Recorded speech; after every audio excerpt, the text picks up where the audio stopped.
వి gold trusted gold buyers తాకట్టులో ఉన్న బంగారాన్ని విడిపించి ఈ రోజు ఉన్న మార్కెట్ ధరకే కొనబడును. మరిన్ని వివరాలకు సంప్రదించండి 7771077720. ప్రాణ భయం ఉంది అక్క. నన్ను విలి చంపేసి తట్టున్నారా నన్ను అక్క. నాకు సిగ్నల్ అందుతలేదు, నీ మాట వినబడతలేదు అన్నట్టు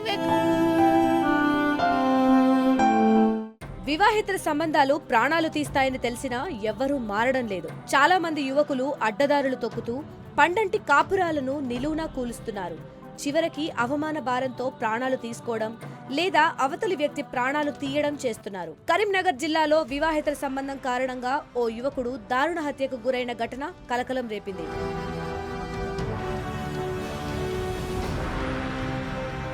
బొమ్మకల్కు చెందిన బెజ్జంకి ఎల్లయ్య కూలి పనులు చేసుకుంటూ జీవనం సాగిస్తున్నాడు. అతనికి కొడుకు, కూతురు ఉన్నారు. కొడుకు మహేష్ ప్రైవేట్ ఆసుపత్రిలో పనిచేస్తున్నాడు. అయితే ఇటీవల గ్రామంలో ఓ వివాహితర సంబంధం చిచ్చు రాజేసింది. కాల్వ సతీష్ అనే వ్యక్తి ఊళ్ళో ఉన్న వివాహితతో అక్రమ సంబంధం కొనసాగిస్తున్నాడు. ఈ విషయం తెలిసిన మహేష్ వివాహితర సంబంధాన్ని పెద్ద మనుషుల వద్దకు తీసుకెళ్లాడు. సతీష్ ను పంచాయతీకి పిలిచి పెద్ద మనుషులు మందలించారు. వివాహితర సంబంధం కారణంగా ఆ మహిళను భర్త వదిలేశాడు. దీంతో అటు మహిళ ఇటు సతీష్ ఇద్దరు మహేష్ పై పగ పెంచుకున్నారు. తమ గుట్టు రట్టు చేసిన మహేష్ ను చంపాలని నిర్ణయించుకున్నారు. మధ్యవర్తి ద్వారా మహేష్ ను ఆదివారం బయటికి తీసుకువెళ్లాడు కాల్వ సతీష్.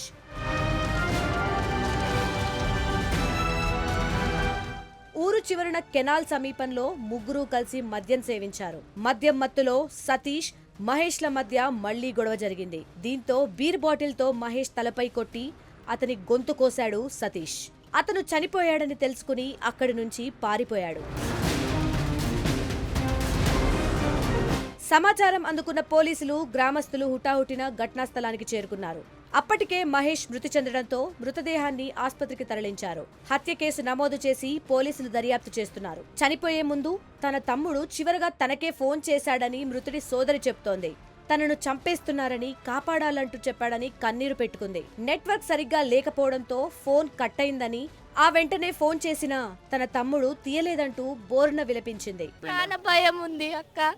నన్ను విలి చంపేసి తట్టున్నారా నన్ను ఎక్కడున్నారా, ఏడున్నారా అంటే కూడా అక్క నాకు సిగ్నల్ అందుతలేదు, నీ మాట వినబడతలేదు అన్నట్టు. నువ్వు ఎక్కడున్నావు ఫస్ట్ చెప్పు, నేను వచ్చేసి నిన్ను ప్రాణాలు కాపాడుకుంటా అని చెప్తే మనకి నెట్వర్క్ అందలేదు. ఆడికే కట్ అయింది. నేను ఆడికైనా ఊర్లో గ్రామాలకు ఫోన్ చేసుకుంటే తెలుసుకుంటున్నా. వరకే 6:30 వరకు మన జీవనం పోయిందని తెలుసు. మరోవైపు వివాహితర సంబంధమే మహేష్ హత్యకు కారణమని, నిందితులను కఠినంగా శిక్షించాలని గ్రామస్తులు డిమాండ్ చేస్తున్నారు. అక్రమ సంబంధాలకు సంబంధించినటువంటి వాడలకు అత్తే పిల్లలు మందలిచ్చారు. అరే వాడలకు రావద్దురా, ఇక్కడ మంచిగా ఉండదు, మాది అంత మంచిగా ఉండదు అని చెప్పడం వల్ల వాడు ఆ అమ్మాయి వాళ్ళ మొగడు వచ్చి భర్త వచ్చినాక ఆ అబ్బాయికి తెలిసినాక అమ్మాయిని పంపించేసిండు. ఇక నువ్వు ఇట్లా చేస్తున్నావు నాకు వద్దు అని చెప్పి పంపించేసిండు.